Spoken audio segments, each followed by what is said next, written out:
Good evening, ladies and gentlemen. It is 5:30, and I will call this regular meeting of the Burnsville City Council to order. It is our tradition to stand for a moment of silence, followed by the Pledge of Allegiance, and we invite you to join us.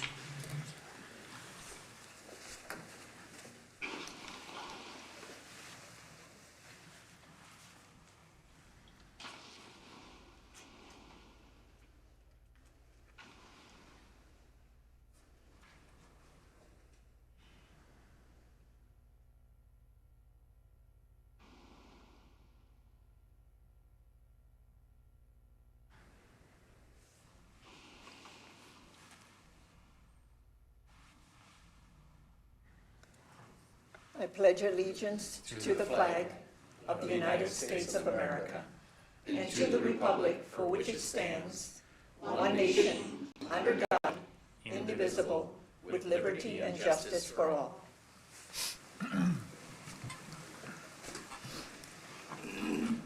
The clerk will note that all council members are present. Council Member Schultz is joining us remotely. Good evening, Council Member Schultz. And it's good to see the members of our community in attendance in person. Members of our community can also choose to watch the meeting at burnsvillemn.gov/meetings or Comcast Channel 16 or 859. The public can also participate through Zoom by joining us at zoom.us/join. More information is available on our meeting's webpage and in the council agenda packet. The first item on our agenda is announcements. Our announcements have to do with all of our upcoming meetings.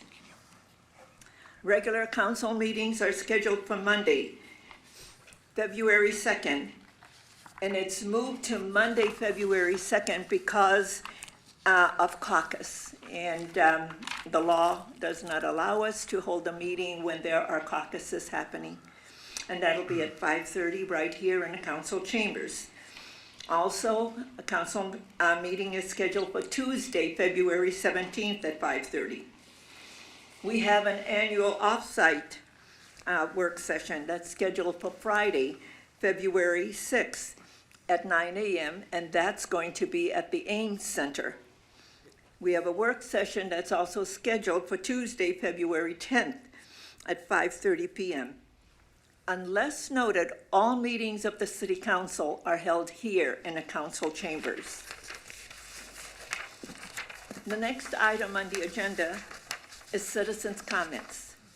This is the opportunity for anyone that would like to address the council on an item that is not on the agenda and not an application form that's coming before us at a future date.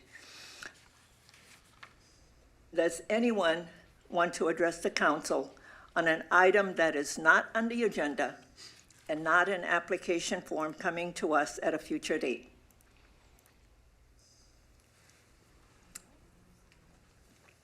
Mrs. Henderson, is there anyone online? No, there is not. Okay, very good. We will move on. The next item is additions to the final agenda, and that is for emergency items only. City Manager Lindberg, are there any emergency items to come before the body? Nothing from staff, Mayor. Members of the council? Nothing. Okay. We are at the consent agenda. The consent agenda is a group of items that's considered to be routine and will be enacted by one motion. However, an item on a consent agenda can be pulled for a separate discussion and vote. Is there anyone in the audience who wishes an item on the consent agenda to be pulled for a separate discussion and vote? Yes, ma'am. If you'll come to the podium, give us your name and the city that you live in. Thank you. My name's Jean Foreman. I live in Burnsville. Okay, thank you. And what item would you like to pull? Okay, well, I've never done this before, so I hope I'm not out of order, so forgive me if I'm incorrect. Item 4G, the ordinance amending the Title I, Chapter 13. Thank you. Have a seat. That item is being pulled for a separate discussion and vote. Is there another item that anyone would like to pull for a separate discussion and vote? Ms. Anderson, is there anyone online? No, there is not. Okay. Mr. Lindberg, does staff want to pull an item? Nothing from staff, Mayor. Members of the council? Okay. Nothing. All right. So may I have a motion to adopt the consent agenda, please? So moved. Second. There's a motion and a second. All in favor, please say aye. Mayor, we need a roll call vote. Oh, yes, I'm sorry. Councilmember Schultz, I'm sorry. We got to get used to this when you're joining remotely. So we'll do a roll call. Councilmember Schultz. Yes. Councilmember Keeley. Yes. Councilmember Gustafson. Yes. Councilmember Workman. Aye. Mayor Couts, yes. Okay, you have the, I do. okay, very good. So now, item 4G is an ordinance amending Title I, Chapter 13, Stewardship of City Resources and Resolution, affirming community values and stewardship of community resources amidst immigration operations. Presenting this ordinance is our attorney, Mr. Shepherd. Mayor, members of the council, at its January 6th meeting, the city council voted for staff to bring back a policy prohibiting staging on city property at this meeting. In front of you, item 4G is that policy in ordinance form. The proposed ordinance amends Title I of the City Code to clarify the appropriate use of city resources, including city property, by city staff and city public officials. It reaffirms that city resources must be for a public purpose under state law and used in a non-discriminatory manner that serves the entire community. It prohibits the use of city resources for federal immigration enforcement, including the use of city property, buildings, and parks. The enforcement of the ordinance is an operational one, subject to the discretion of city staff based on operational needs, like all code enforcement or all city ordinances. Allowing residents to peacefully assemble remains a chief priority during immigration activities. We can assume that enforcement will operate akin to nuisance or property enforcement, where the key focus is on compliance, not punishment, and enforcement would be on a continuum, again, subject to resource allocation. The ordinance in front of you is accompanied by a resolution that explains the basis for the ordinance and affirms Burnsville community values in line with the discussion in front of the council. And a motion to approve would include both the ordinance and the resolution. Okay, thank you. Members of our community, there is only one thing hanging in these chambers, and that is our values. And so I ask all of us to practice mutual respect and civility, because that's who we are here in Burnsville. We care for one another, and we speak respectfully, and we listen politely, because everyone's voice is important. And so we have people who have signed up to speak, and we're happy to hear what you have to say, but I also want us to understand that we have been aware of all of the activities that has been going on in our region. And we also understand of our limitations. And I will speak to that when the time comes for me to make my remarks. And each of the council members will also make remarks after you speak. We will listen.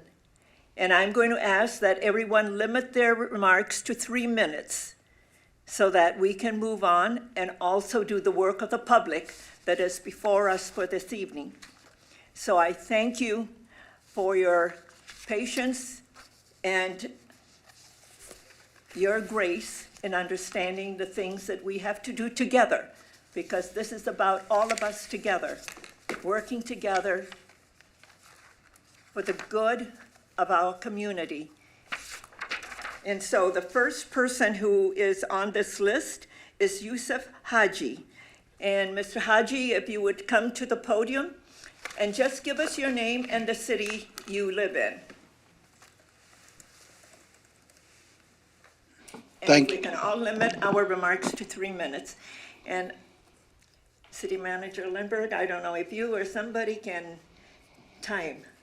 Thank you. Madam Mayor, members of the council, clerk's office will take care of that. Yeah. Okay, thank you. Mr. Haji, the floor is yours. Thank you, Mayor. Thank you, City Council, and everyone else who has joined us here today. My name is Yusuf Haji, and I live in Burnsville. I'm a homeowner. I'm raising my family here, and I'm so happy to see everyone here today. It's an important day. I am here to share with you guys, with all of you, of the collective suffering of our Burnsville residents. More so our business owners. I am a business owner myself. This issue, this immigration, this ICE in our community has really impacted a lot of business in our community. And it has affected even individuals, even families, even children. Children are having to come home and talk about what ICE is doing in our community. And so for me, I'm here because I know all of you are, you are human beings, and I'm not here to criticize anyone. I'm not here to put anybody in a bad spot, but you have to feel it within you, that you have to understand what impact we're having as a community and how we're being affected by this. I'll give you a story where my neighbor, fearful of the Latino community, haven't heard of him about 3 days now, went and knocked his door. He opened the door, and the first thing he said to me was, "No ice, my friend." So this is the fear we're talking about. This is the conversation we're having in our community. You're having to go all over Burnsville and get into individual businesses. They're all empty, and people are afraid to come to work. Even the normal democratic process of us expressing ourselves, even when it comes to voting, you have fear of communities that usually come out asking themselves twice when we go out and talk to them about how this process is important. So for us also, we're building a city, a beautiful city. And you guys, I think, have done a great job in doing that. There's more that needs to be done, but, gotta give you credit. And so we need to be able to be having serious conversation about our community, including having a Martin Luther King Jr. Day educational conversation on race. 1 minute. And also, I would love for you to consider unmasking ICE agents in our community so that we know who they are, how they look, because we don't know who's coming to our community masked with guns. We are not sure if they're law enforcement. We are not sure if they're ICE agents. So that's another thing I wanted to bring up, and that is important to us. Thank you so much. Thank you, Mr. Haji. The next, okay, I'm going to ask that, I know that we appreciate everyone's comments, but each time you do that, I need to make sure that we keep moving along, and let's be respectful. We all appreciate everyone's voice. So thank you for your diligence with all of this. The next speaker is Yan Chen. And just give us your name and city. Good evening, Council. My name is Jan. I'm a resident of Burnsville. I've been involved in Minnesotan grassroots immigrant rights groups for over a year, and I'm in favor of amending the city policy to prohibit immigration enforcement from using, staging, gathering, and/or deploying to and from public city property. In fact, I'm in favor of the City Council going even further to prohibit the use of any city materials, resources, or personnel to aid in the support of federal immigration matters. Part of your job, as I understand it, is to ensure that all of your residents can wake up without the fear of being abducted on the streets, that they can go to work to beloved establishments without the fear of being violently tackled during a shift, and that they can operate businesses without being forced to shut down to keep their employees and coworkers safe from unidentified armed strangers. While you consider your own amendment, I insist that you consider an even more stringent amendment. Luckily for you, there's already a concrete model to follow. That is the revised separation ordinance that was unanimously adopted by the Minneapolis City Council in December, and that I emailed to the city clerk earlier today. I've witnessed personally how multiple 20 or more plus unmarked vehicles, in addition to lightly armored assault vehicles, commonly known as a Bearcat, blockade multiple city blocks, as ICE perp-walked a sole individual out of a house. And I overheard on the radio that this person was identified as not the person that they're looking for, but simply as a quote-unquote illegal. And after speaking to the sobbing wife of the person and the other people who were working at the house, they reported that even though the agents broke down the doors, they never saw a warrant. And similarly, on January 6th, I spoke to the manager of my favorite local taco shop, as he told me the ridiculous story of how ICE entered his restaurant and chased an employee. And then they decided to close early and remain closed for the rest of the week. He additionally told me that their other locations had to be shut down because their employees, who had been working for more than 2 years with legal work permits, were abducted during their shifts. I've personally been pepper sprayed and thrown onto hoods of vehicles and threatened with arrest without charge. These are not actions of a well-trained and measured law enforcement. These are actions of an unhinged paramilitary that I do not want to see on my streets or in my city ever again. Thank you. Thank you. Mr. Doug Hewer.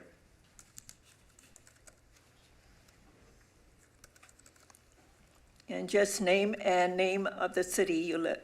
Doug Hoyer, Burnsville, and I'll yield 2 of my 3 minutes to someone else. My wife and I have lived in Burnsville since 1988, and we fully support the ordinance amending Title I, Chapter 13, Stewardship of City Resources, and Resolution number 26. Burnsville needs to stand for the values that make our community vibrant, strong, and a welcoming place for everyone. Thank you. Thank you. Ms. Alpa, I think it's Gorman? Yeah. Your name and the city, and I know who you are. My name's Alpa Goswami. I'm from Burnsville. And I'll also yield my extra minutes to somebody because I'm not as eloquent as some of these other speakers are. But I have seen how terrified everyone is. I've seen the restaurants close down. There's so much distrust in the neighborhoods of seeing cars drive by, like always watching. Lack of workers coming in. There's a very popular gym around here that sent out an email today saying that their custodians aren't coming in across the Twin Cities, not just in Burnsville, but they are just asking anyone to volunteer to be a custodian. And I feel like if we can, I support this bill too. I think that's what's called a proposition. I'm using the wrong words. It's an ordinance. Ordinance, thank you. So that kids can play safely and parents don't have to worry about their kids even just driving to and from school. Thank you. Thank you. Jesse Carlson. And just your name and city. Members of the council, my name is Jesse Carlson. I live in Eagan. I'm an Eagan resident. However, I grew up in Apple Valley, and I work in real estate and sell a lot of real estate in Burnsville, Minnesota. Burnsville is one of my favorite places to sell. I grew up next to this city. In high school, we would go to the TGI Fridays that was at the Burnsville Mall. We're all still watching that, and I've been thoroughly impressed over my entire life seeing how Burnsville has come about and has evolved and really risen itself up given some of the mall and some of the economic turmoil that the city has seen. I have found that many folks that I represent see Burnsville as a great place to move because of the up-and-coming nature, what has been done with the heart of the city, with what has been done with the new businesses that come in here. What I'm very afraid of right now for the citizens of Burnsville is with all the businesses closing, with folks not feeling brave enough to go outside, due to all of the unrest that's going on that ICE has brought to the community here, that these businesses may close their doors forever. And all of the gains that have been made economically within Burnsville in order to advance itself and to make itself the city that we're all loving right now, that I represent for to get people to move in here as best as possible. I second the motion to try to amend this ordinance to go more stringently, to ask for enforcement from the Burnsville Police Department in making sure that ICE does not use these elementary schools for staging grounds. I've seen ICE agents at Vista View lining that up. This is a place for children.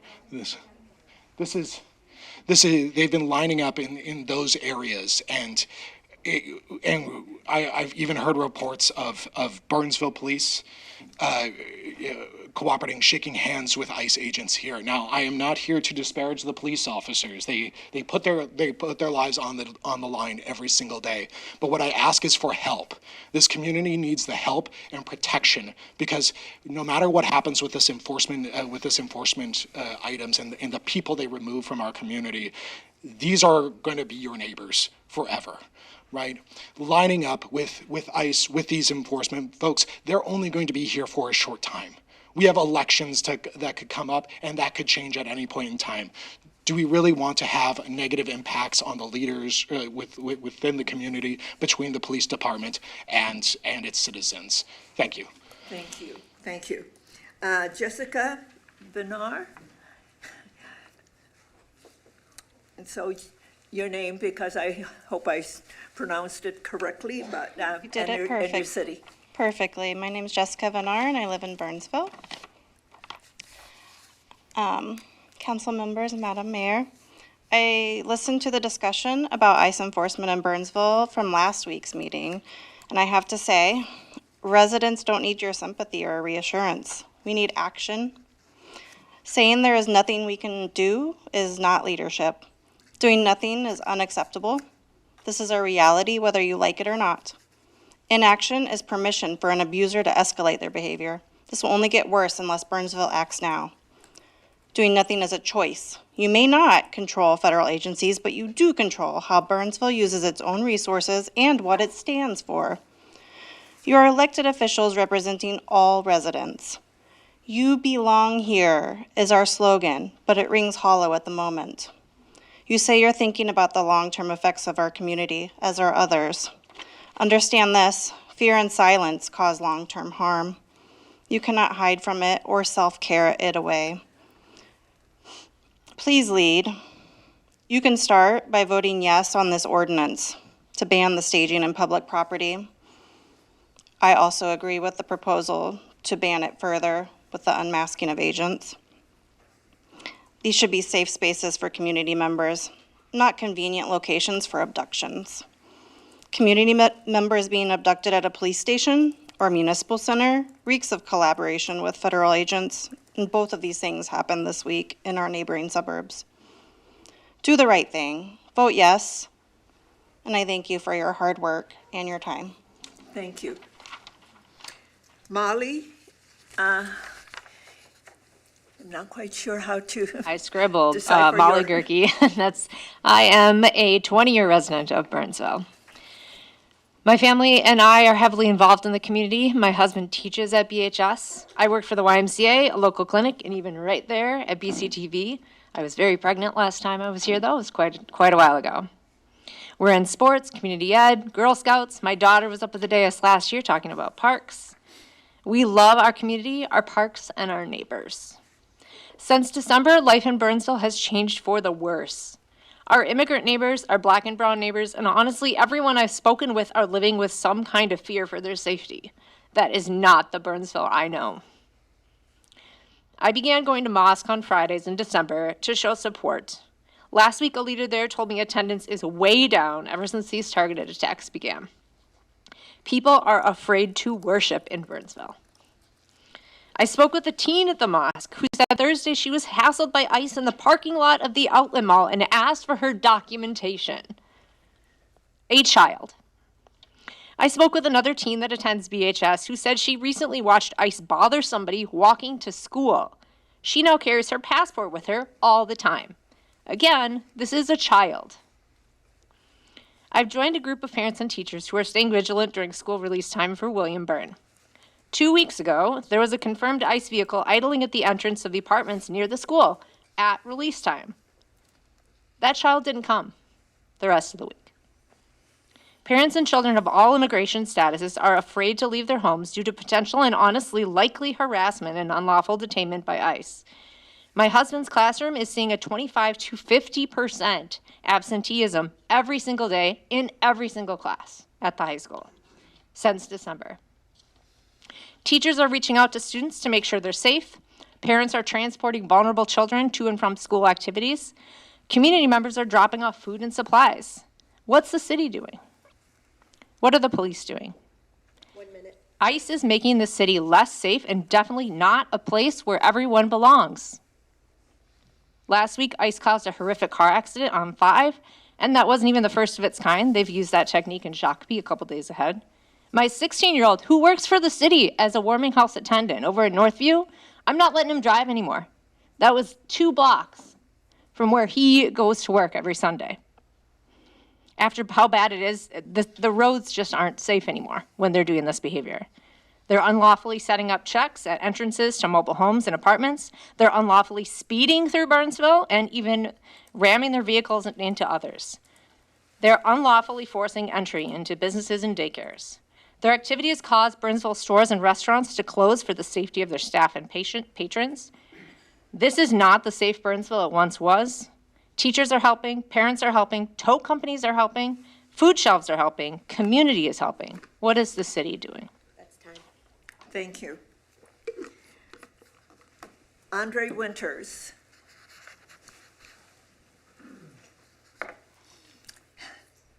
Good evening. Yeah. Name and just the city, please. Andre Winters, Burnsville. Good evening, City Council, City Attorney, Fire Chief, Police Chief, residents. I was actually sent here to read something that my wife asked me to read. And if it seems like I'm going to give you a constitutional lesson, yeah, that's my intent. So I will read, and I'm also a school teacher, so I have that meant. And Mr. Shepherd, I apologize if I sound like an attorney, because I am definitely not an attorney. So she writes, "Good evening, honorable members of the City Council. My name is Beatrice Winters, and I reside in Burnsville. I've been a resident of Burnsville for over 20 years. I am a mother, a wife, grandmother, and human rights advocate. As such, I am here before you to ask that the City Council of Burnsville uphold the oath of office you swore before you officially assume the duties and exercise the powers of your position. You swore to uphold Minnesota law and local city charter norms. Under Minnesota law, you affirmed that you would support the Constitution of the United States and the Constitution of the great state of Minnesota.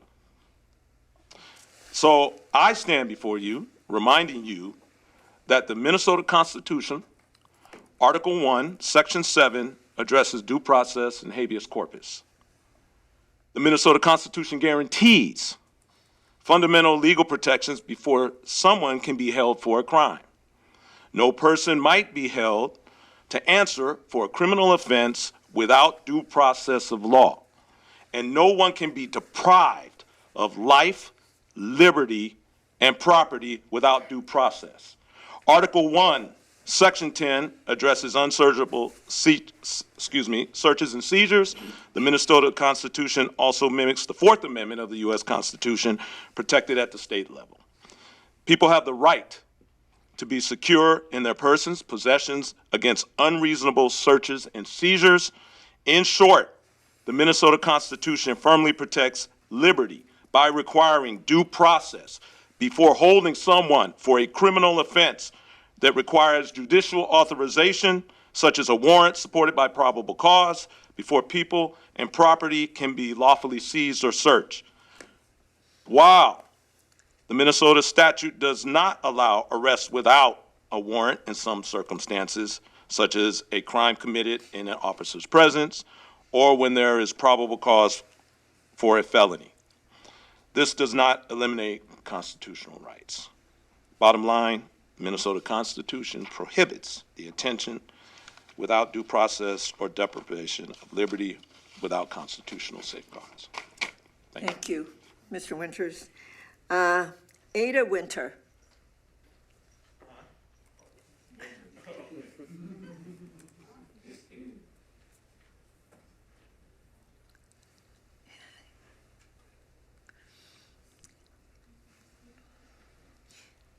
Name and city, please.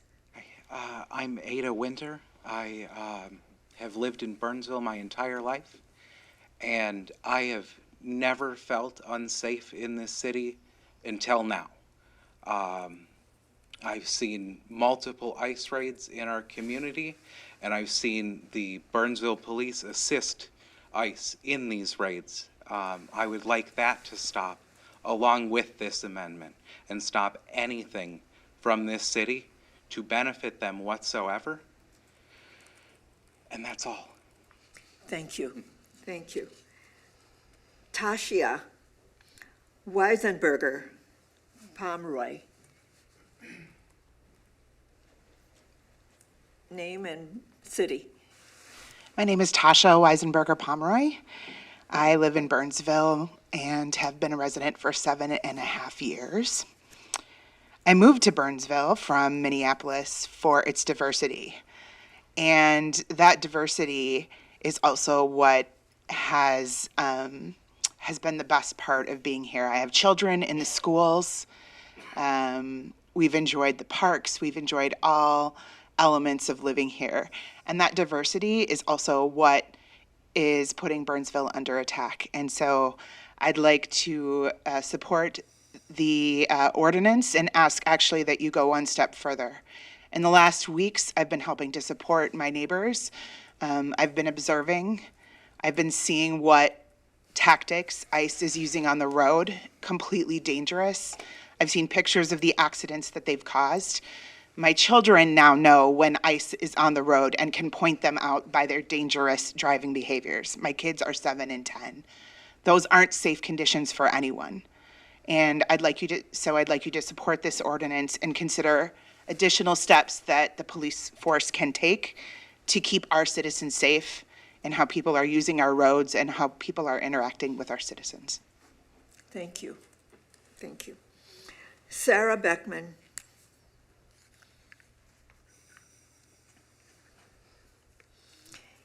Hello, name and just city. My name is Sarah Beckman, and I am a resident of Burnsville. I am not prepared because I didn't think I would make it in time, but I chose this city to raise my children in 11 years ago because of its diversity. The beautiful things that happen in this community make it what it is. The fact that we all belong here, I truly believe that. But in the last 2 months, there are things that are making me question. My family's first personal interactions, were December 6th, when my children and I were driving out of our street and turned the corner to watch a raid by ICE with 10+ vehicles where members of our community were taken violently. My children watched long gun armed officers in my streets less than a block from my home. And I know you know these things are happening, but my kids are 5, 7, and 10. This is not what they should be seeing. In the last 10 days, I've been observing with my community. The very first day, I watched a young father be violently detained. I've seen multiple abductions since then. I have personally been threatened by ICE twice now.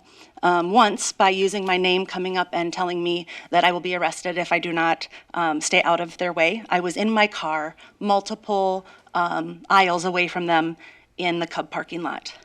The second time, as I was watching them and had a confirmed ICE vehicle to observe so that we can document and watch what's happening to our community so that no one goes missing, no one gets lost. I had an officer drive across town from 13 and 5 all the way to my home to show me that he knew where I lived. These are things that are not safe for my home, my community, my family. I love Burnsville. I love Burnsville, and I want it to be safe. So please adopt this ordinance. Again, I don't know what I'm saying, but please adopt this ordinance.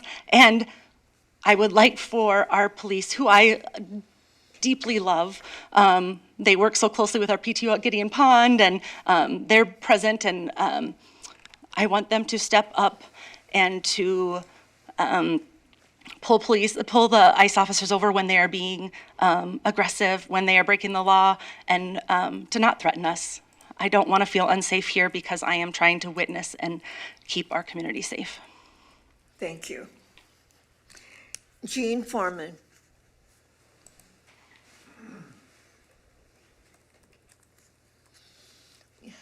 Hello again. Hello. Jean Foreman. I live in Burnsville. And I'm coming today. I'm wearing my whistle. I don't leave the house anymore without my whistle. And I think there's probably a lot of people here who do the same. Because every day I leave my house, I don't know if I'm going to have to stand up for a neighbor, someone I don't know. But I believe in our safety, because if my neighbors aren't safe, then ultimately I'm not safe. And I'll just echo what the previous testifier said. I went out on an observation, actually it was my first one, just a few weekends ago. And later that afternoon, there was an ICE vehicle patrolling in our neighborhood, and there had not ever been one there before. So I think they are following and trying to intimidate Burnsville residents who are trying to stand up and do the right thing for all of our neighbors. But I do want to tell you that there is no need to obviously assist federal agents by allowing staging on any city property. Why would our city resources, our city council, and city leadership want to be associated with the stories that you're hearing tonight? They're clearly getting their work done. Whatever it is, I'm not even sure.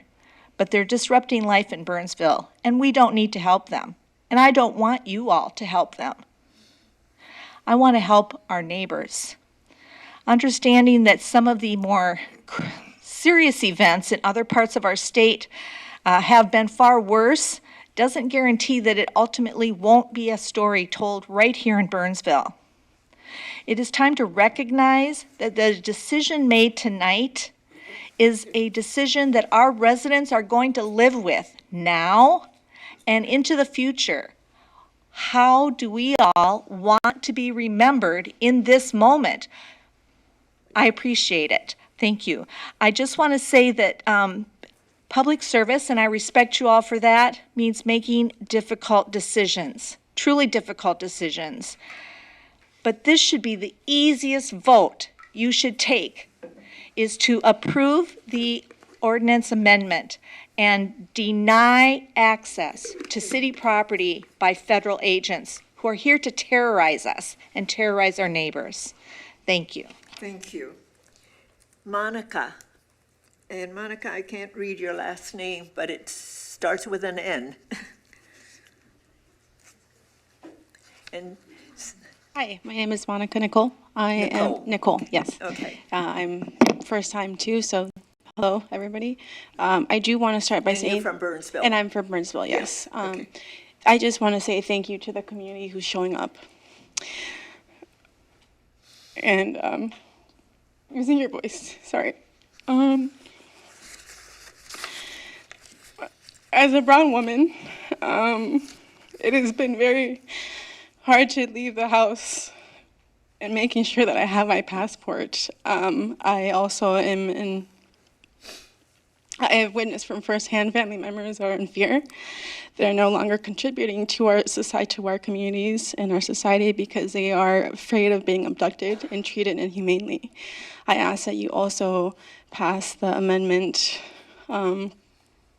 I don't have my paper with me, but I ask that you please help and use your power to help us, to help our community, to support us, because this is what is happening is not right in any level. I recently had to go help a family member and a community member who are legal here escape out of a Burger King because they have been surrounded all day long by these ICE agents. And the fear that they have, it's heartbreaking. This should not be happening. So I had so much more I wanted to say, but I just asked for your help and asked you to do the right thing and protect our people and protect our community, because we are all contributing here. We all came to find something better to support, to be hardworking members of our community. So that's all. Thank you so much. Thank you, Monica.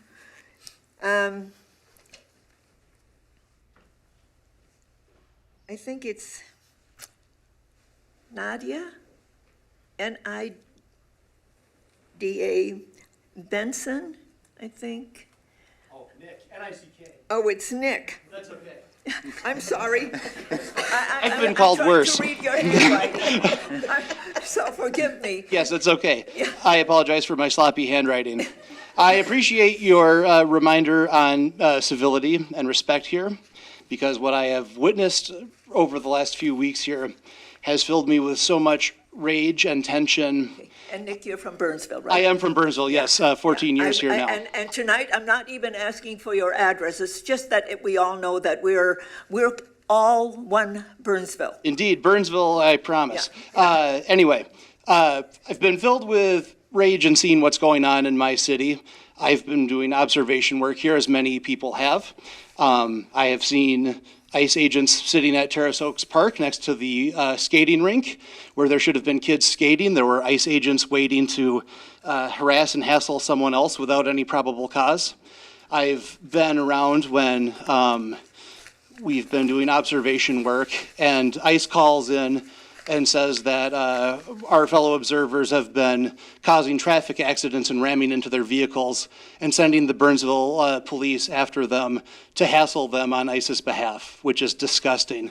I have also been on the scene of other situations where ICE has been doing enforcement action, and again, Burnsville police are there fist bumping and saying things like, "I'll call you later," and things like that.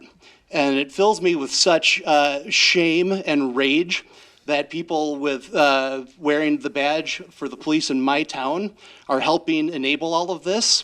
And I have to go and drop my kids off at a school where there's a Burnsville police car sitting in front, school resource officer. And what are we supposed to tell our kids when I've seen Burnsville police out helping ICE do this work?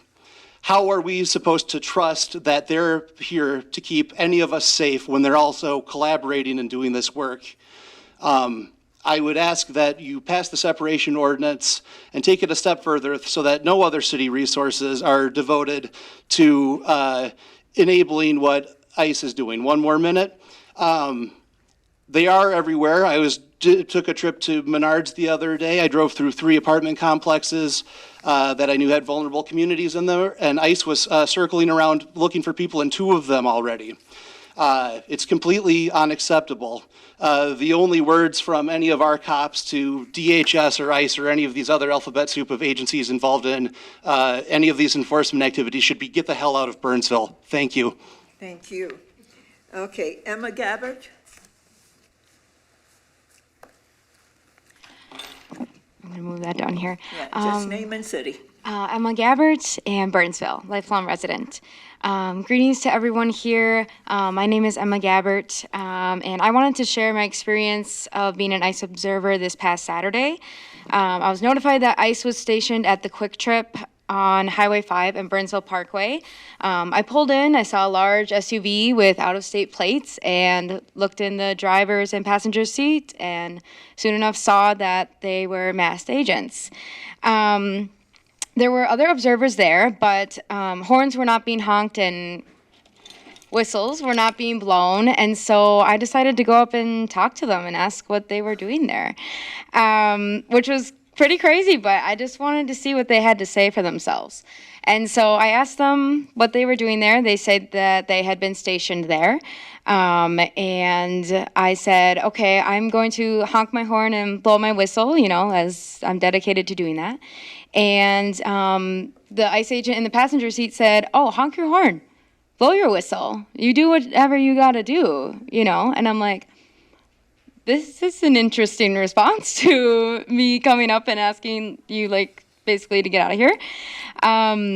So I did just that. I started blowing my whistle, honking my horn, and soon, my other observers came by. And then at that point is when I saw 3 more vehicles surround us completely, which means that they were probably looking to justify bringing in more reinforcements. But we did not stop honking our horns, blowing our whistles, and they eventually left without detaining anyone that I saw. So I just wanted to share that experience because I know a lot of people have been threatened by ICE agents, but in this instance, it seemed like they were making a game of it. So I just wanted to let people know that this is a response that you may encounter with an ICE agent. So today I asked the City of Burnsville to support the ordinance to limit the use of stewardship of city property for federal immigration enforcement staging operations. Thank you. And I want to say, too, we were talking about, the importance of public service. I am running for the House of Representatives for District 55B, and I hope that my fellow public servants can uphold the values that we hold so dear to us here in Burnsville. Thank you so much, and thank you for your work. Thanks. Thank you. Okay. Chris John.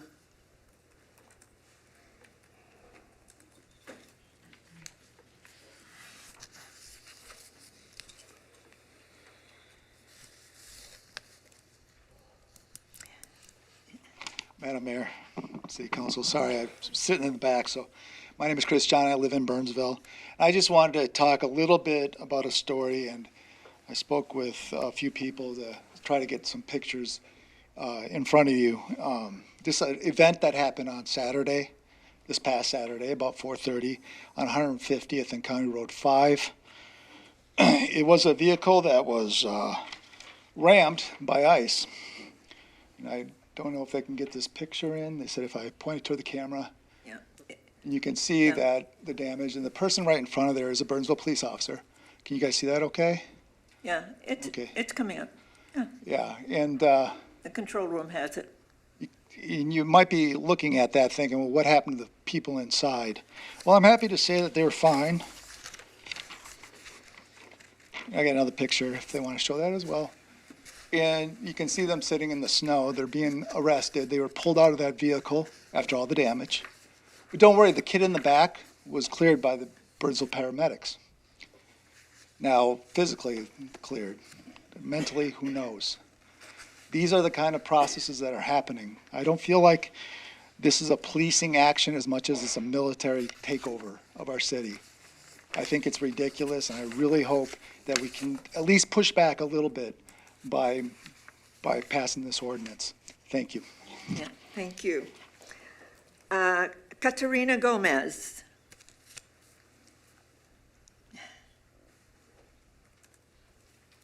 Just the city, your name and the city. Here we go. Hello, everybody. Hello, Mayor Couts and City Council members. My name is Katerina Gomez, but you may call me Kati. I am the proud grandchild of Cliff and Shirley Jacobson, the original settlers in Burnsville. While I'm the second generation to be born and raised in Burnsville on my maternal side, I'm also a first-generation Honduran American. My father's from Tegucigalpa, Honduras. Nearly all of my family on my paternal side still lives there, including my brother and my nephew. Needless to say, before I could articulate public policy, I felt the impacts of federal immigration policy on my family. And an important lesson I learned early on that there were some things that are just beyond even my parents' control.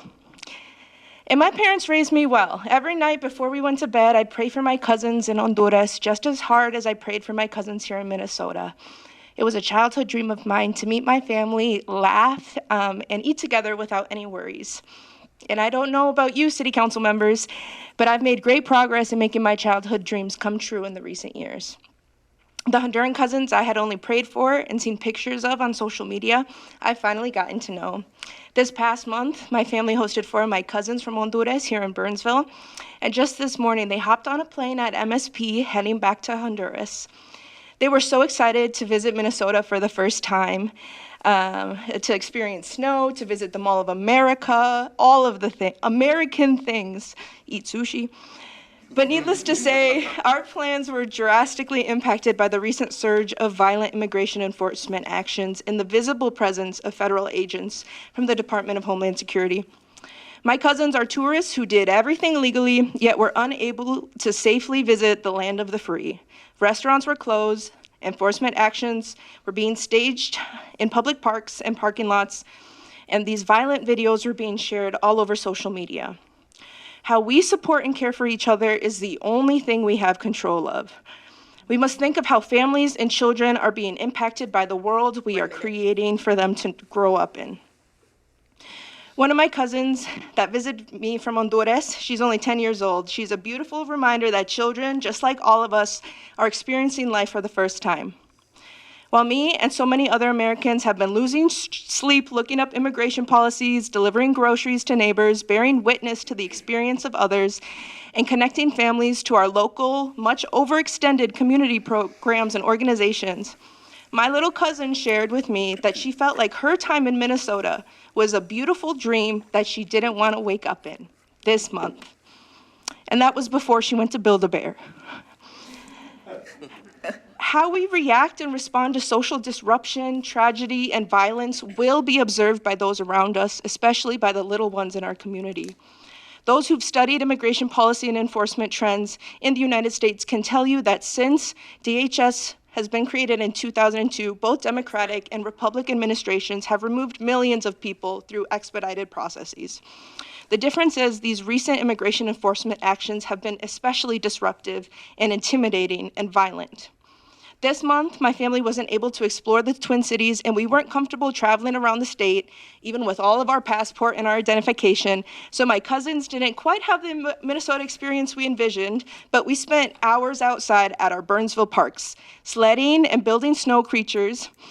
But the entire time, I was anxious and on high alert, because I know that even though we lived down the street, and even though I brought my passport sledding, I was fearful of being questioned. We need to preserve these spaces and other city-owned properties as trusted locations for families to continue supporting the healthy growth and development of children. I know we can't bring immigration reform through city ordinances. I wish it was that easy. But I do know that we can mitigate harm to our most vulnerable community members. Thank you for checking in on your neighbors and your coworkers. Thank you for donating and delivering food for your neighbors. Extra shout out for food donations, please. And thank you for supporting this ordinance. Thank you. Okay, Joy Marver.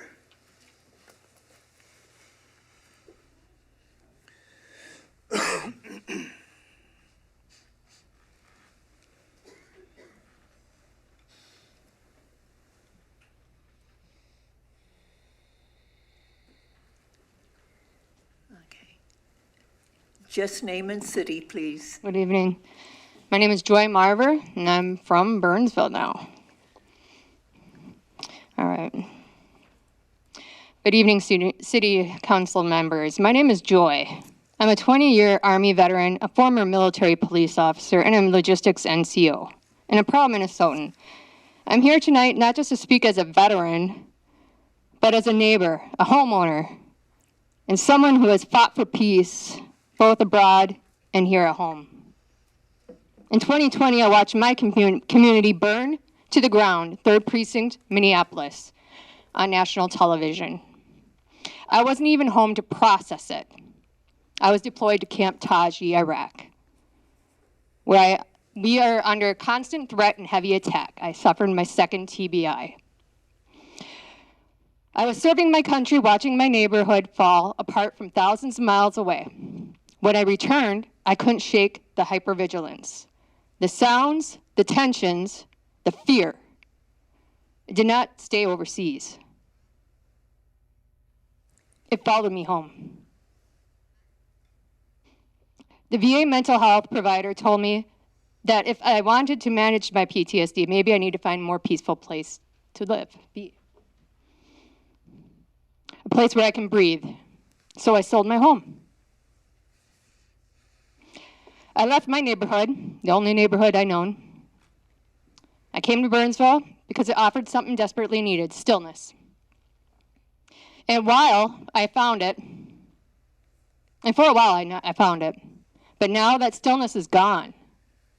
I see masked men running around the streets, chasing and threatening people. I hear the fear in my neighbors' voices. I feel the tension in my own body. My hypervigilance is back, worse than ever. The VA had to increase my medication again, just so I can function. I didn't come to Burnsville to escape. I came here to heal. 1 minute. I'm asking you, imploring you, to help restore the peace and brought me here in the first place. I am done my part. I've served. I'm retired. I sacrificed. I rebuilt. Now I need my city to do its part. To protect its residents and to preserve its peace and to ensure that people like me don't have to keep running from trauma that we didn't ask for. I just want stillness. I just want peace. Please help us finding it again. Thank you. Thank you. Kelsey Nordstrom.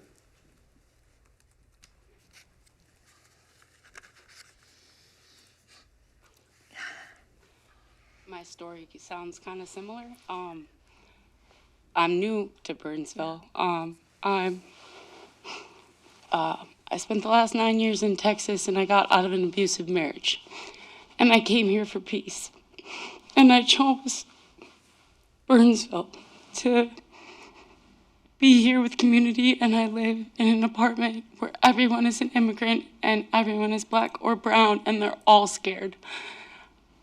I have a half Mexican, autistic, nonverbal child. We left trauma in Texas and we came here for peace. I wanted peace for so long. I work in a restaurant in Burnsville. My entire kitchen staff is terrified, and I've brought mattresses there so they can sleep in the restaurant. We're all bringing them to and from work. Our dishwasher is missing. His name is Galo Mauricio Tierra Carguas Condo. He's from Ecuador. I've called Monarca. I can't find him. He is a permanent resident and has a social security number, and I still can't find him. I'm scared for my community. I'm serving. I'm diligent. What I just lived through for the past 9 years has made me very prepared for this. And I'm going to tell you that violence, you cannot appease it. We need to pass this ordinance, and we need to unmask these men. There's a lot more that we need to do that I'm not going to say. But it needs to start with community, and it needs to start here. And if we truly say that we welcome all here, then we need to welcome all. And this is fear. And we can't be brought down by fear, and we can't be brought down by masked men and a paramilitary force in our streets. I stand with my community. I'm using my white privilege to speak for the black and brown community that cannot be here right now. I stand with them. I donate to them. I love them. I love my neighbors. And yeah, ordinance, yes, please. Thank you. Yeah. Okay, I think we all appreciate all of the great words that have been shared with us this evening. The next speaker is Hunter Cantrell.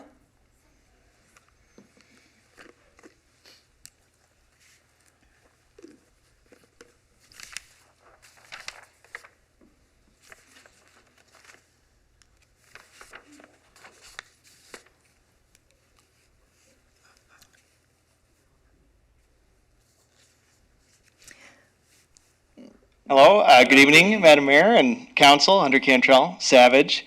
I hope I'm not overdressed for the occasion.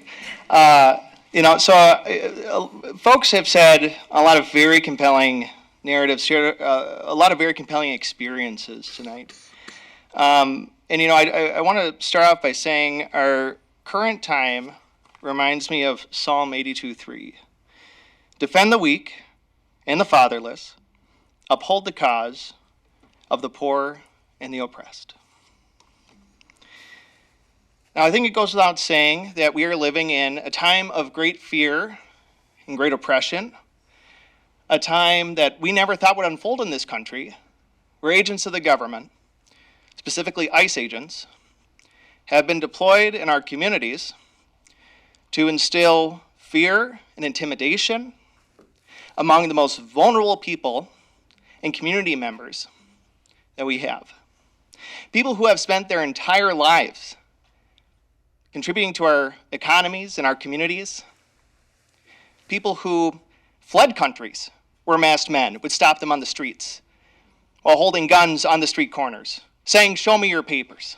They fled countries like that for the United States. And yet here we are now. That is the reality that people in Burnsville, Savage, all throughout the Twin Cities and Twin Cities suburbs are facing. They're afraid that even though they might be a U.S. citizen, even though they might have a legal visa to be here and to work, that when they leave their apartments or their homes in the morning, or they show up to their places of work, that they or their loved ones are going to be disappeared to God only knows where. And to me, I think this is so wrong, and it's blatantly unconstitutional what is happening. Federal judges have asserted as much, thank you, because of the magnitude of evidence of the violation of our civil rights, of our constitutional rights, that these agents are committing, not in the name of public safety, but in the name of political retribution. Now, normally I deal with sickness that affects organs. I deal with sickness that might affect a broken bone, sickness of the mind even, in my day-to-day. But right now we have a sickness of the soul of this country. I think passing this ordinance is a step in the right direction to rectifying that sickness. I encourage you to support it. I encourage you to do what you can, and for all citizens to do what they can peacefully, to make sure that our civil rights are protected, our constitutional rights are protected, and that everybody, regardless of where they were born or their skin color, is able to thrive and succeed and know that their basic humanity is going to be protected in our state. I thank you for your consideration. Thank you. And our last speaker is Representative Jess Hansen.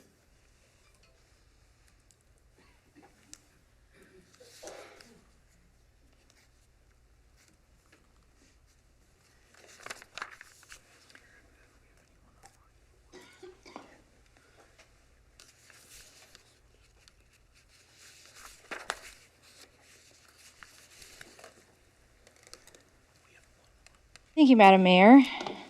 Madam Mayor, can I ask, I was sent a story from somebody who's too afraid to be here tonight. Would you mind if I took two separate sections so that this family's story could be told tonight? Okay. Okay, is that okay?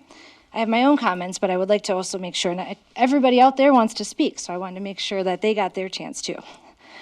Thank you, members of the council. I'm here my name is Representative Jess Hansen. I live in Burnsville. And I will first share a story with you from residents who were too afraid to speak.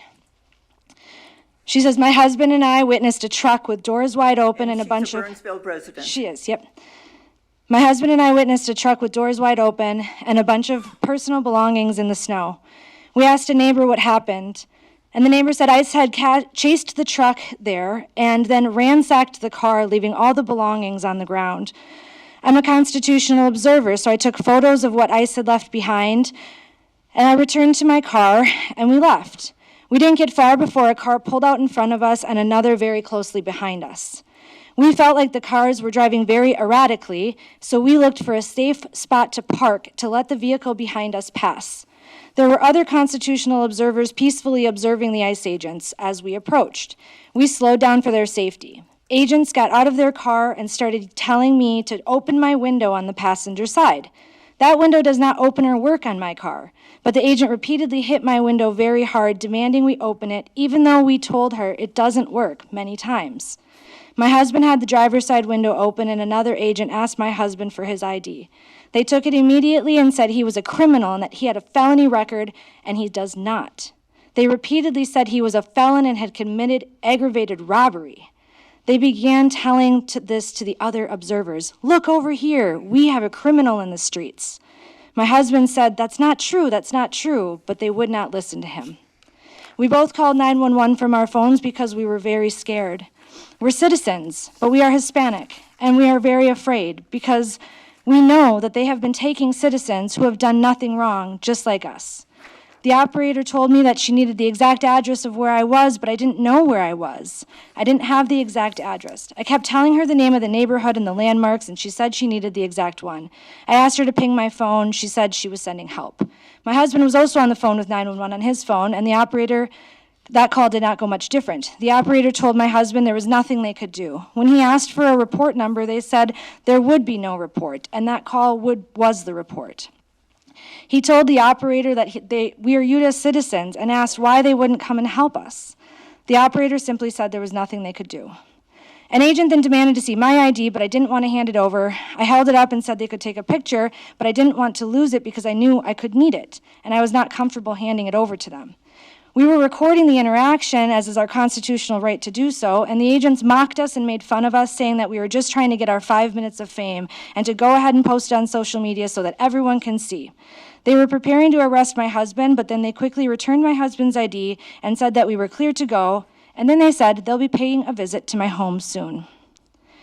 We have felt in fear of our lives ever since. They were mean and threatening, and they have our address. We fear that they will follow through on their threat to come visit us at home. We have so much fear and we are scared. And if the police won't help us, if we are threatened or harassed again, or worse, who will? What are we to do? Thank you. Thank you, Madam Mayor. I'll continue with my own comments. Again, I'm Representative Jess Hansen. I live in Burnsville, and I represent District 55A, which is the entire city of Savage in the northwest part of Burnsville. Members and council, mayor, yesterday we honored the legacy of Dr. MLK, and that includes the reminder to not only remember history, but to also live in its lessons, and that we can learn to live together as brothers or perish together as fools. And I don't think any of us want to be those fools.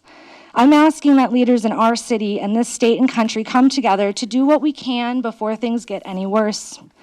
Immigration enforcement certainly has its place in society as a specific form of law enforcement, and how it's done is extremely important because we all know that officers tend to pay the price for the sins and wrongs of others.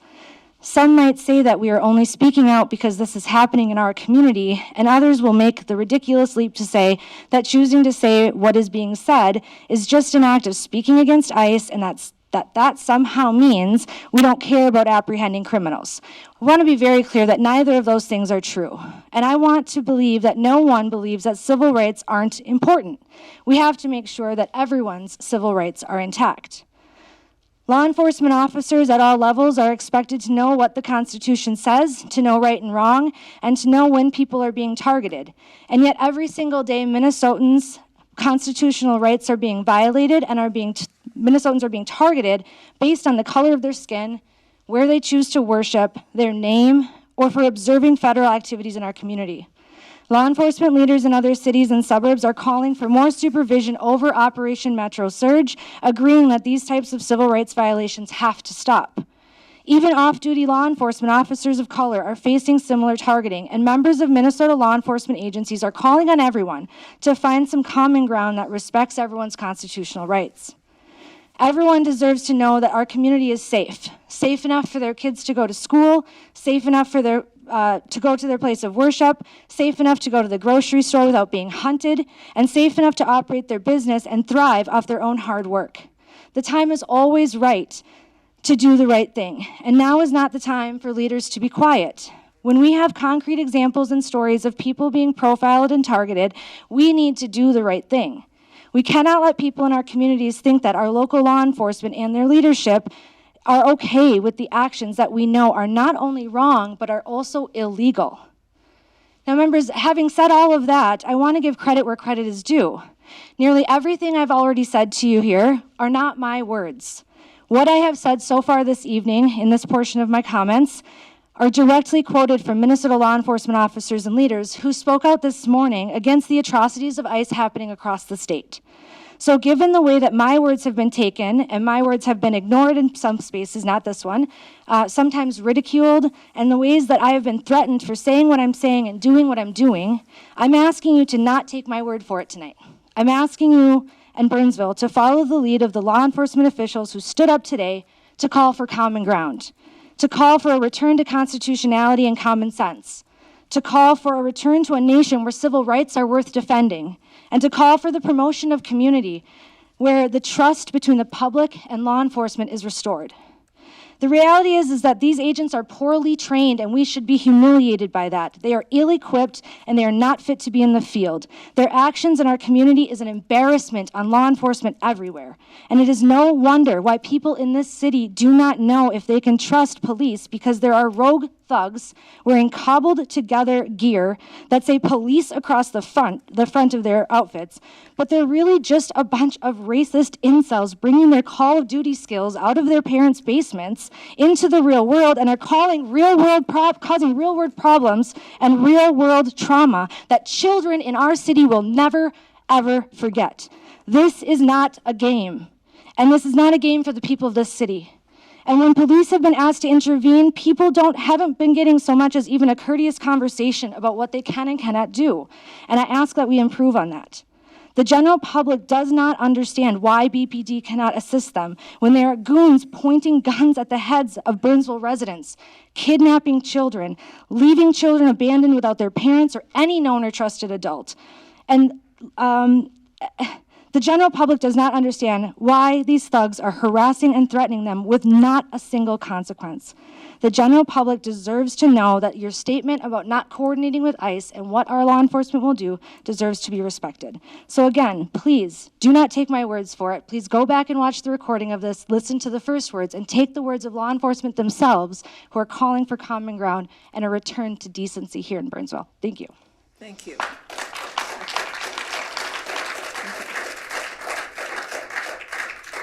Thank you, everyone. Thank you for your testimony. Thank you for sharing your stories.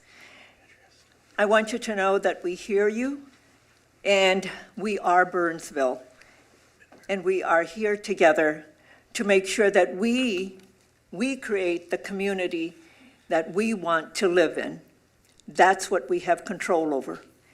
And before we get to any of our remarks, I don't know if there are others who would like to speak from staff. We do have somebody online that would like to speak. Okay. If they can just give their Andrea. name and city, please. This is Andrea Grazzini from Burnsville. It's nice to see you all. I'm sorry I couldn't be there in person. 2 weeks ago, I asked you, City Council, to prohibit ICE from city property. I appreciate you taking this up for a vote, and I absolutely anticipate and hope that you will all again unanimously vote yes on behalf of all of our citizens. I also asked a number of other items, and I'd like to hear back on those. I haven't heard anything, and I'm still waiting for responses on it. As you heard tonight, many of the things that I said 2 weeks ago were going on in this city have gotten much worse. The people that you've heard from tonight, by and large, are people that are doing all they can to make our community a caring place to live. It's hard to do that without the support and visible support of our city. Certainly, we appreciate the new ordinance, and we hope it passes. When I spoke 2 weeks ago, I went further and asked that our city staff and police provide patience, comfort, and extra special support for our immigrant community. I'm not sure that we're seeing that. Between then and now, among several instances, too many for me to go over tonight, there seemed to be less rather than more of compassion from our staff and police. Some of the following seem to indicate that. One evening, I called our police about 5 o'clock in the evening. There's a child that was abandoned when his father was abducted and detained by ICE. I called the police because this was an abandoned child and asked if they could help figure out what to do with this child. I was immediately That's told 1 minute. that it was too late to call the management at the place that the child was at, and it was out of the question to go to the site unless they had the exact apartment number where the child was at. I went back and forth with this officer until 9 p.m., and they never did respond to a child who was abandoned. This was an elementary school age child. Another case, what happened when a U.S. citizen would experience ICE placing a gun to his head. The responding officer said they couldn't do anything because it was ICE. The citizen, Field Witless, was only told to come in to make the police station to make a report. Imagine that. You've just had a gun placed to your head by a law enforcement agent, and another law enforcement agent is telling you to go to law enforcement office to tell them all about it. Could that report not have been taken then and there? There's more. If I can have half a minute, 10 seconds. I want to quote Martin Luther King in the spirit of his day yesterday. This is Martin Luther King in his letter from a Birmingham jail. I must confess that over the past few years, I've been gravely disappointed with the white moderate. I've almost reached the regrettable conclusion that the Negro's great stumbling block in his stride toward freedom isn't the white citizens' council or the Ku Klux Klan, but the white moderate, who's more devoted to order than to justice, who prefers a negative peace, which is the absence of any tension, to a positive peace, which is the presence of justice. Come on, Burns, we'll get together. Okay, thank you. Thank you, everyone. And now that we have heard from all of you, I think it's time for you to hear from us. Councilmember Schultz, would you like to go first? Sure. So I want people to be clear when we're looking at this ordinance, what it means. This ordinance will be an administrative ordinance. So the feds are going to do whatever the feds are going to do. And I want to be clear on that. And that's not something that is easy to say, and it's not something that anyone wants to hear.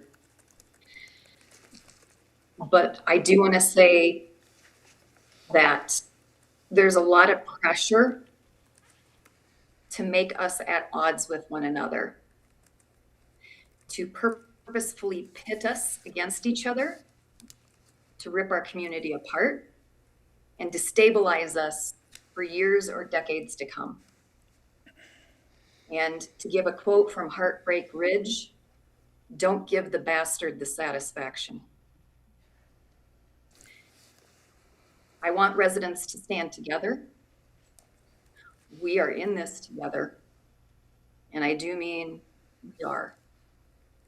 We all need to step up.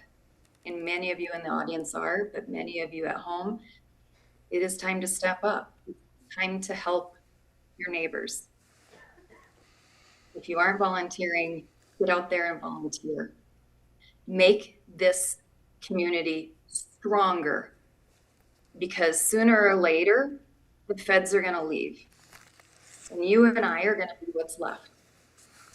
So we can either build a stronger community, or we can let them force us to rip it apart.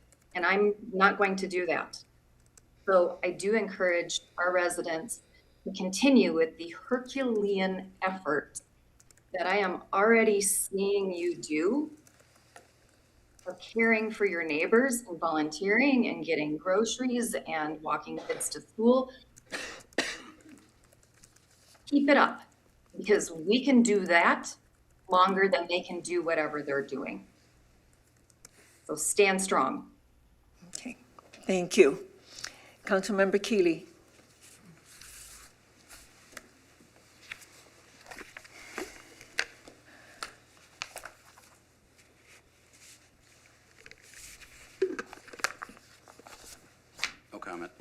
No comment.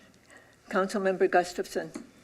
I hear what everyone has to say. I will tell you, the last month and a half, I go out and patrol myself. I'm in apartments, I'm in businesses, I've talked to our residents, and there's a great deal of fear in our community. I talk to, when I go to restaurants, I talk to staff in the restaurants, and they're in tears because 2 of their cooks just got taken today. They're in tears because they're about to close. They have people that won't come to work because they're afraid, not because they're undocumented, they're just afraid to come into our city right now and do things. I've talked to people in parking lots. There was a woman from, I think, Puerto Rico that I talked to. She was afraid. She's a U.S. citizen. She's afraid just to be here. What's happening is unbelievable. I see ICE on our streets. I see them box cars in, and I see them let them go after 15 minutes. So they pull someone over, they box them in, almost cause an accident, talk to them for a few minutes, and then they walk away and just let them go. I mean, how can that happen? It does make no sense in this country. That kind of thing should happen here. I have not talked to anyone that has a problem picking up actual violent criminals and deporting them. Let's find them and go after them. But the way they're doing it is just wrong. It terrorizes our community. It's closing our businesses, and it's not just the immigrant businesses that are having problems. A lot of businesses are having problems right now. I will tell you now, I will be supporting this. If we could do more legally, and I've talked to our legal counsel about what we can do, there's not a whole heck of a lot, unfortunately, at our level, but this we can do. And I think it's important to know that I know some people have some problems with what they think our police may or may not be doing, but I also know that they're out to protect you guys when you're out there. That's part of their job, is to make you safe when you're out observing, when you're out protesting. The ones that make you unsafe are the agents that I have seen surround cars and go up and threaten the observers and tell them they're going to have them arrested or they're going to follow them home, and I've seen them do it. So I hear what you're saying. I believe what you're saying because I've seen it myself. So I will be supporting this. Okay. Councilmember Workman? No comment. Okay. Thank you. Members of our community, we have been through a lot these past weeks. And you have shared your experiences, and we also have experiences. I have met with people in our community who have been impacted, or businesses who have been impacted when I am notified. And so I know that our community is now in a lot of fear. And I want to begin by acknowledging the fear, the confusion, and uncertainty many of you are feeling when something affects our neighbors, our families, our workplace, and our sense of safety. It affects all of us. And as your mayor, it is my responsibility to speak clearly, to lead with compassion, and to ensure that every person in Burnsville knows that they are seen, valued, and supported.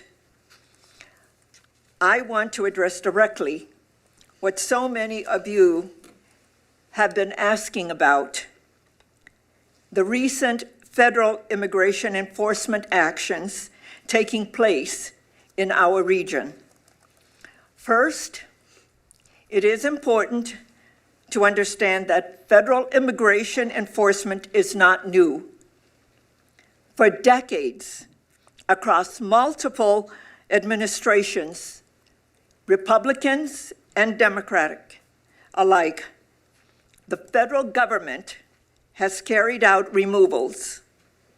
The authority to do so is long-standing, and the legal framework is rooted in our Constitution.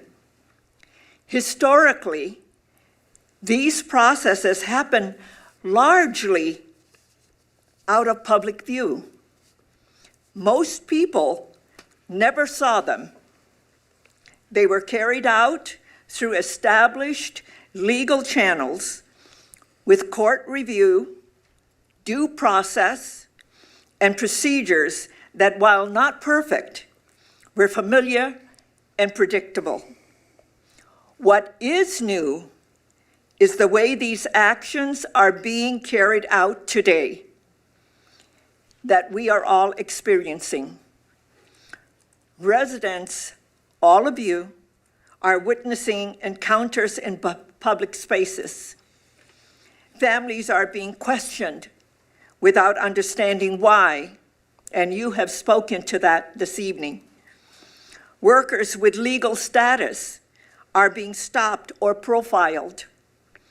Businesses are losing employees because people are afraid to leave their homes. The fear we are seeing is not coming from existence of federal law. It is coming from the manner in which these operations are unfolding. And that is why our community is feeling shaken. So let me be absolutely clear. The city of Burnsville does not direct, control, or participate in federal immigration enforcement. We do not receive advance notice of federal operations. We do not coordinate with them, and we do not have the authority to stop or alter their actions. But we do have the authority and the responsibility to care for our people. So let me talk about what we can control and how we show up for one another, because that's one of the biggest things about who we are in Burnsville. It's who we are together, not separate, and that's how we show up. We control whether we allow fear to divide us or whether we stand together in compassion, kindness, and care. We control whether our neighbors feel alone or supported. We control whether Burnsville remains a place where every person, regardless of where they were born, feels safe to go to work, to school, to the grocery store, or to church. Our local police department will continue to focus on local public safety. They are not conducting immigration enforcement. They are not checking immigration status. Their role is to protect the safety of everyone who lives, works, and visits Burnsville. That does not change. I also want to speak to our immigrant families directly. You are a part of the fabric of our city. You contribute to our schools, our businesses, our faith communities. You pay taxes, and you contribute to our shared future. You deserve dignity. You deserve clarity. And you deserve to feel safe, seeking help, reporting a crime, or simply living your daily life. To our business owners, I know many of you are struggling. We have talked. Losing staff, losing customers, and trying to navigate uncertainty. We will continue working with you to provide information, resources, and support into our entire community. Moments like this test who we are. They test our values. They test our resolve. But Burnsville has always been a city that leads with heart, a city that chooses unity over division, a city that believes in the worth and dignity of every person. We will get through this together. We will stand together by caring for one another and by refusing to let fear define us. You see, together we are stronger. And I thank you all for your strength, for your compassion for your neighbor, for each other, and your commitment to each other. We will continue to communicate openly as we learn more and as we continue to work through this together. We find ourselves in a time that we have never experienced before, and it is testing us. So I call upon all of us that we work together and that we stand together, because we are Burnsville strong, and we lead with compassion and kindness in taking care of one another, because that's who we are, and that's what we will continue to do. And so with that, I thank you for your strength and for being out there and observing, but be safe and do it within the law, because that's what I want for you. It is your constitutional right to observe and to witness and to record. That is your constitutional right, but I ask that you do it safely and within the law so that you stay safe out there.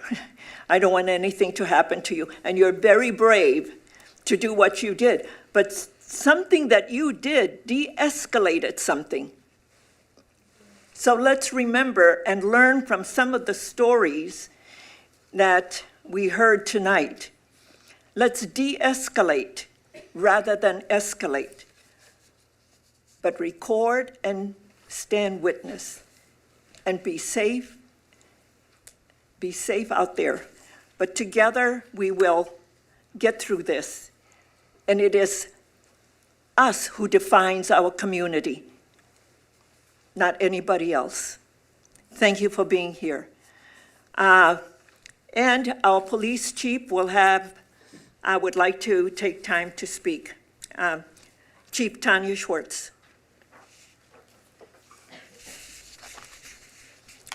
Madam Mayor, members of the council, community, thank you. I appreciate the conversation this evening. I'm going to try to keep my comments brief. I really appreciate the opportunity to share my perspective. As the chief, first, I want to thank our police officers at every level in our department who serve with courage and integrity and excellence every single day. They often respond to unpredictable, high-stress situations. They maintain law and order while building trusted relationships. They take that responsibility very seriously. While amazing at managing uncertain circumstances, police officers are human beings. They're daughters, mothers, sons, fathers, friends, imperfect, but doing their job as best as they possibly can. We have a shared trust with our community built over decades because of the very human connection and relationships that we have with the people who live here. Mayor, city attorney, our council members shared several challenges. Our community did as well, talking about this proposed ordinance as well. There is some clarity, I think, that needs to be shared about the limits of our local authority. And some of that was talked about tonight, and I appreciate that.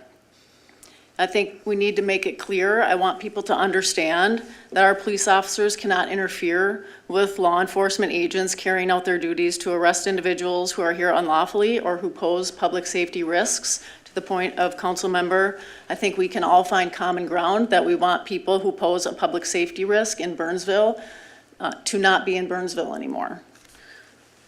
This does not mean that we don't care. It doesn't mean that we're indifferent to the community concerns. I just want us to be very honest. I want us to always have those hard and difficult, honest conversations and be clear about what we can do and what we cannot do so that there are realistic expectations here. We will continue to respond to calls to try to reduce tension, to tone down rhetoric, to keep situations as safe as we possibly can for everyone on scene. We are committed to that. We do that. Every day our officers are doing that. They're in a no-win situation here. So they are doing the very best that they can. They care about this community very much. I hear about the stories every day. We know that seeing federal immigration activity and enforcement action is distressing, especially for families worried about how it may personally affect them. Our Burnsville police tactics, our operations, how we carry our mission, how we do public safety, it looks very different than federal law enforcement operations. We understand how that difference creates stress across the community. I'm familiar with the comments from the Minnesota chiefs, or some of the chiefs that spoke today at the Capitol. All of us chiefs are trying to, again, how do we find common ground?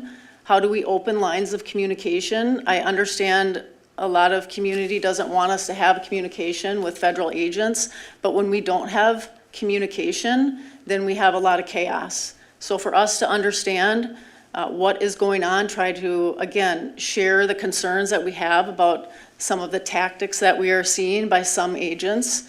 If you look at that whole press conference from earlier, I don't want to take that out of context, so I would just encourage everyone to watch the full conference so that you understand what was being said. And I'm glad to stay and talk afterwards with anyone to talk about the work that we are doing at the Minnesota Chiefs of Police Association. I sit on that board. And again, what our goals are is to, how do we tone down tension? How do we tone down rhetoric? And how do we find communication with with federal agents, supervisors, people in leadership who are in charge of the operations that are going on, so that we can understand and share with them the concerns that we have, like what was shared today. So we are all doing that work as well.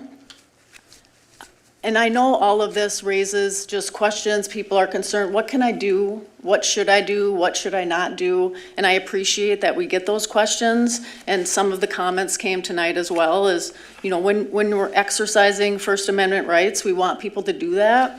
We want people to do that safely, to be recording, but we want you to do that in a way that you're not so close as to prevent, or to basically be a public safety hazard to whatever law enforcement action is going on there. So do that, but just maintain a safe distance in that regard.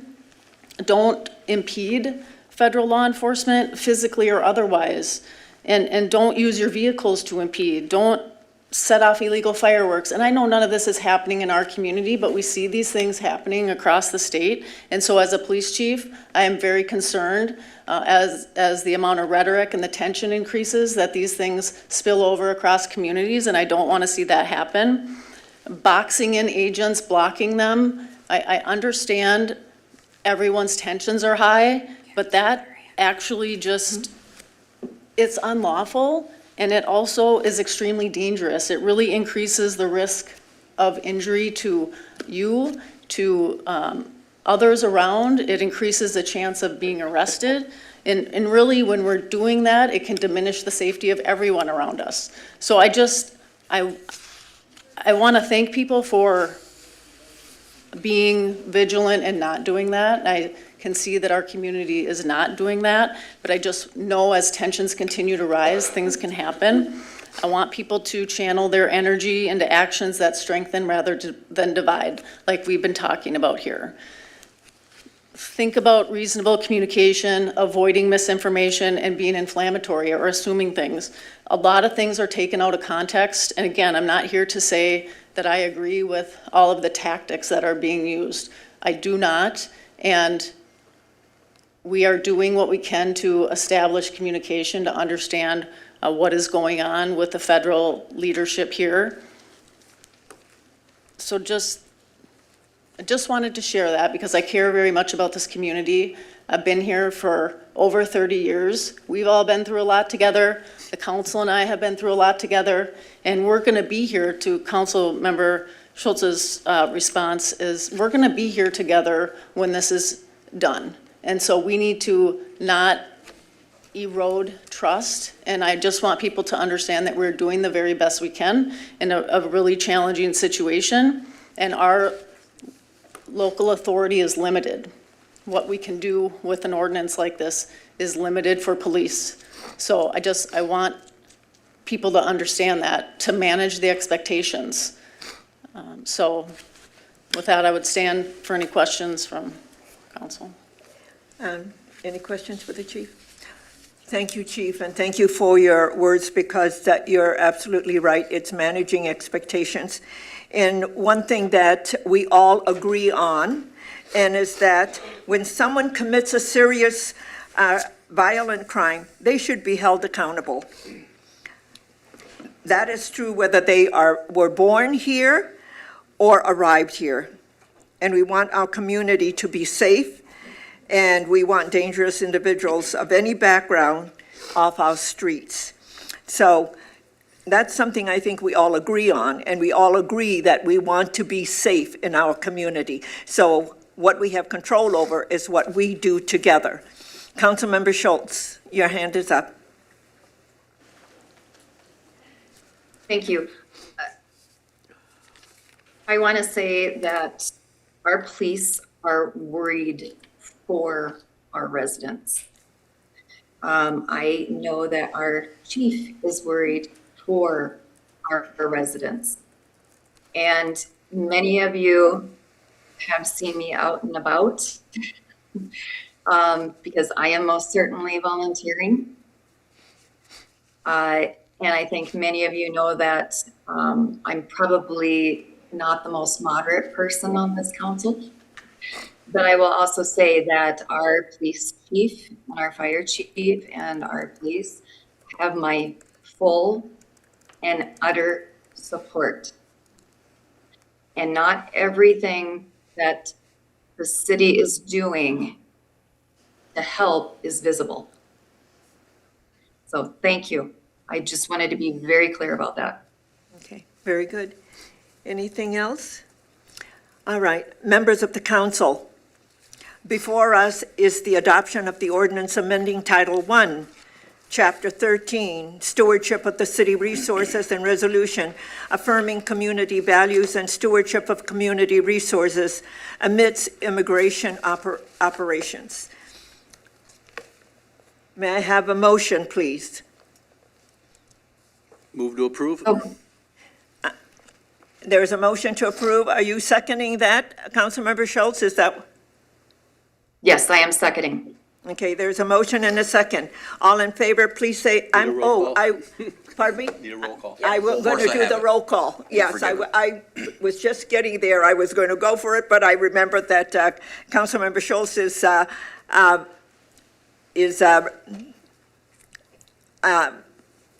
online.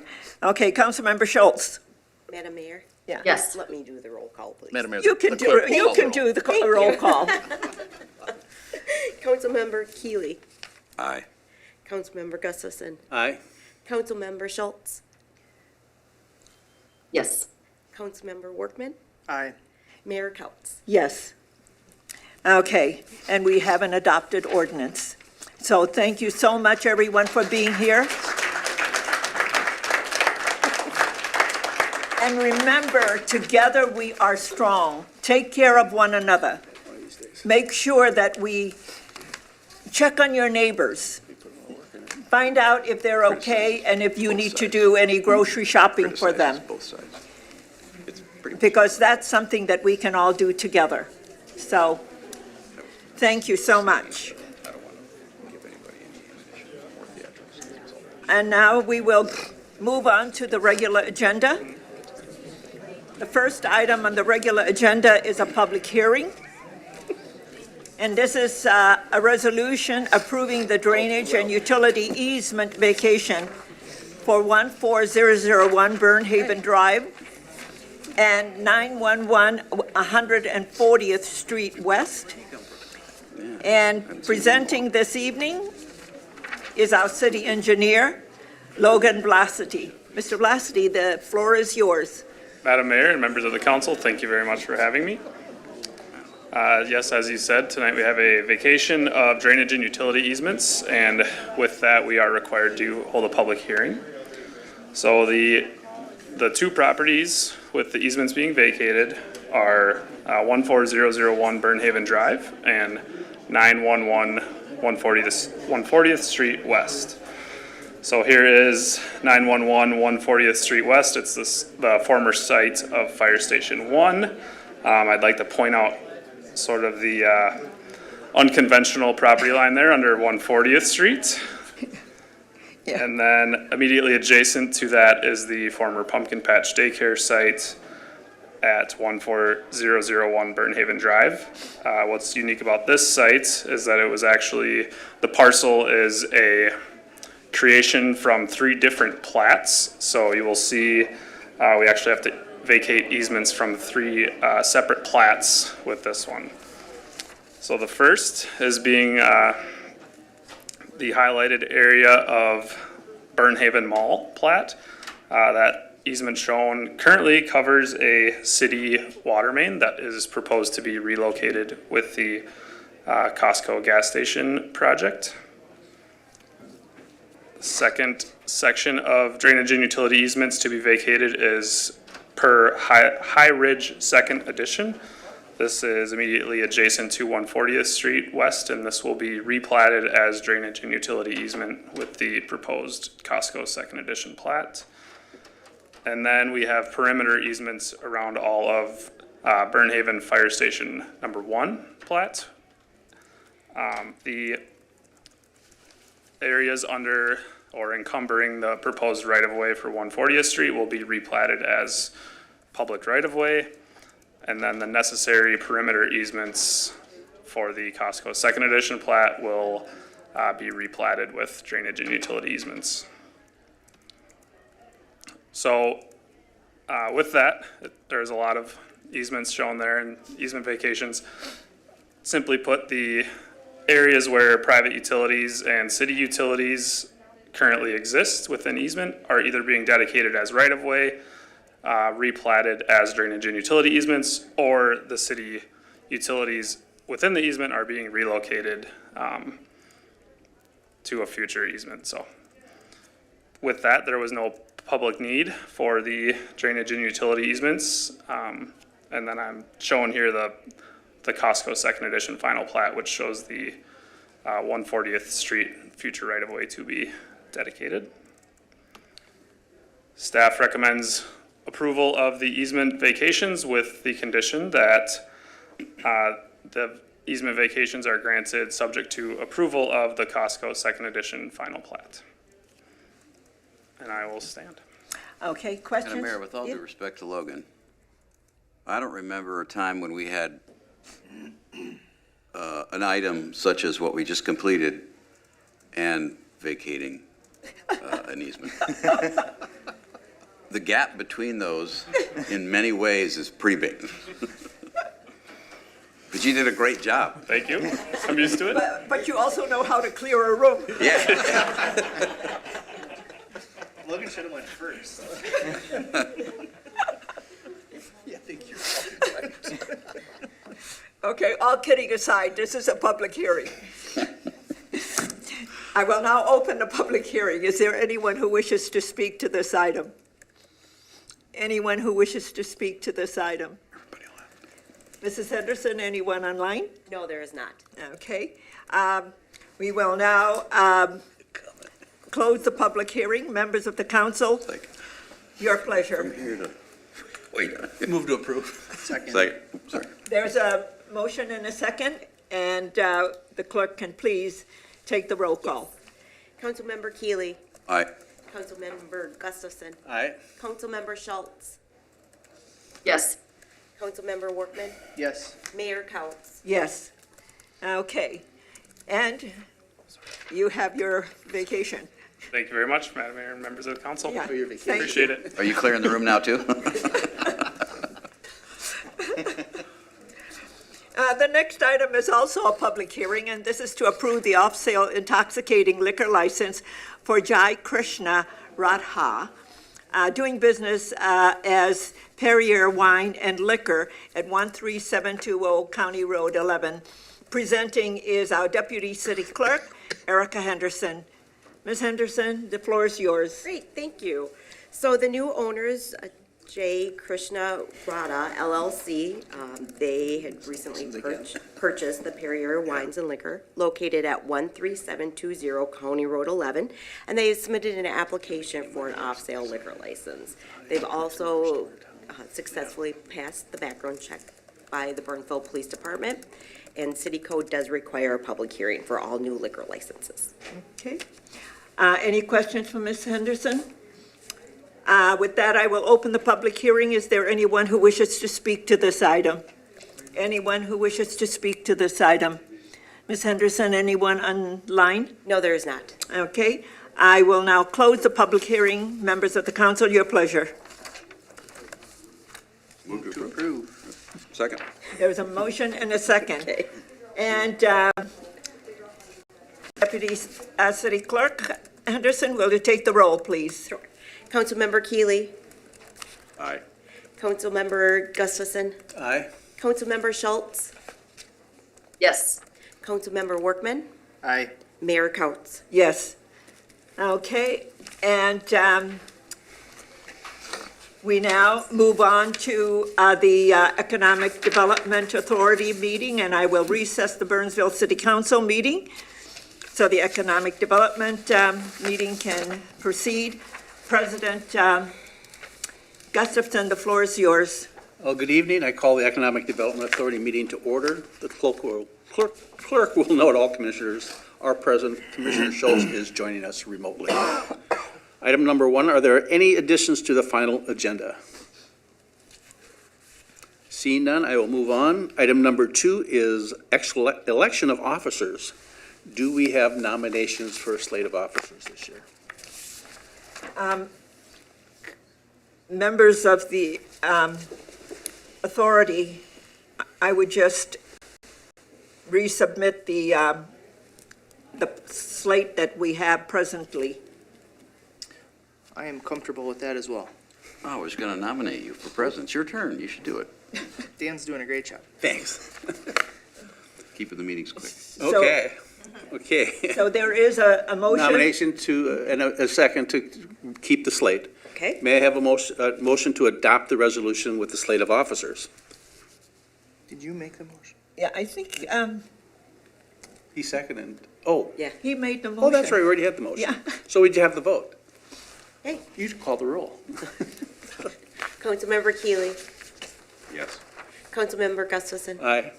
Councilmember Schultz. Yes. Councilmember Workman. Aye. And Mayor Couts. Yes. Okay, we move on to item number 3, the consent agenda, and it's the approval of the minutes. Is there anyone who wishes an item to be removed from the consent agenda for a separate discussion and vote? Seeing none, may I have a motion to adopt the consent agenda? Move to adopt. Motion by Commissioner Workman, Second. second by Commissioner Keeley. All in favor? Aye. I need a roll call. Yeah, no, roll call. Roll call. Councilmember Keeley. Aye. Councilmember Gustafson. Aye. Councilmember Schultz. Yes. Councilmember Workman. Aye. Mayor Couts. Yes. And it passes. We move on to item number 4A, is the adoption of the 2025 annual report. Travis Bistadu, is that how that's pronounced? To make it Bistadu. Bistadu? Okay, I got Biz it. to do. Deputy Community Development Director is presenting. We've got biz to do. Yeah, Biz, oh, I like that, Biz to We got do. him. Biz to do. You gave it to me. You're welcome. Good evening, Mr. President, Commissioners. I'm Travis Bistadu, Deputy Community Development Director for the City of Burnsville, and I'm here to present the 2025 Economic Development Authority Annual Report. Just as a quick refresher, the EDA's mission focuses on business attraction, job creation, both development and redevelopment projects across the city. The EDA advises the City Council on economic development policies, ensuring our investments align with Burnsville's long-term economic goals. Quickly, on to our accomplishments for 2025. In September, we renewed our contract with the Center for Energy and Environment and relaunched our EDA-funded housing rehabilitation loan programs. Since then, we've had one home improvement loan approved, as well as 2 more under review. And in terms of our senior deferred loans, we have approved 2 projects, fully expending our 2025 budget, which is a strong indicator of demand for these programs and loans going forward. Similarly, our initial local affordable housing aid, or LAHA programs, also launched in September and mirror our EDA offerings, but target households at a lower area median income, 80% AMI or less, if you recall. So far, we have one home improvement loan that's been approved and 3 are currently under review, and we have one senior deferred loan currently under review as well. While the loans themselves are funded with LAHA dollars, the EDA does fund a minor origination fee for each loan in alignment with state guidelines. Although not funded with EDA dollars, the city's CDBG-funded homeowner rehab loans also continues to move forward. In 2025, there were 3 loans completed, and there are currently 8 more underway as we speak. On the economic development front, we completed a housing and commercial needs assessment, which we utilized that needs assessment to help us shape an economic development strategic framework, which will serve to focus our economic development efforts across the city for the next 3 to 5 years. So it's been a powerful tool for us, kind of framing up what our economic development programs will look like. And then in other accomplishments, we made amendments to the city-owned land sale policy, providing improved guidance on future strategic disposition and redevelopment activities for city-owned lands. We continued to support our business and retention expansion program, partnering with the chamber and meeting with local employers to identify needs and connect them with area resources. Our partnership with Open to Business continues, and we continue to support offering one-on-one technical assistance to entrepreneurs and small businesses throughout the city. And then lastly, we continue to support our legacy events, including the Burnsville Festival and Fire Muster, as well as the International Festival, which help showcase Burnsville and help drive foot traffic to our local establishments. So in summary, 2025 was a good year of targeted investments and strong partnerships, expanding our housing support programs, clarifying at least one policy, and strengthening our economic development roadmap. And that's it. I'd be happy to take any comments or questions. Are there any questions? Oh, congratulations. Yes. Great work. Yes. Nice job Very last good year. work. You as well. Thank you. Okay, no questions. May I have a motion to adopt the report? So moved. Second. First and a second. Got that? Yep. Roll call? Councilmember Keeley, Yes, aye. Councilmember Gustafson, Aye. Councilmember Schultz, Yes. Councilmember Workman, Aye. Mayor Counts. Aye. Okay, there's no other business, so may I have a motion to adjourn? So moved. A Second. motion and a second. Roll call, please. Councilmember Keeley, Aye. Councilmember Gustafson, Aye. Councilmember Schultz, Yes. Councilmember Workman, Aye. Mayor Counts. Aye. Aye. We are now adjourned. I turn it back to you, Madam Mayor. Thank you. And I will now reconvene the Burnsville City Council meeting. And members of the council and of our community, there are no other items to come before us this evening, and a motion to adjourn is in order. Motion to adjourn. Second. There's a motion and a second. Roll call, please. Councilmember Keeley, You know, Councilmember Schultz, you're the one that caused all this roll call. Aye. Councilmember Gustafson, Aye. Councilmember Schultz, Yes. Councilmember Workman, Aye. Mayor Counts. Aye. She did too, didn't she? And we stand adjourned. Thank you for being with us, and have a good night.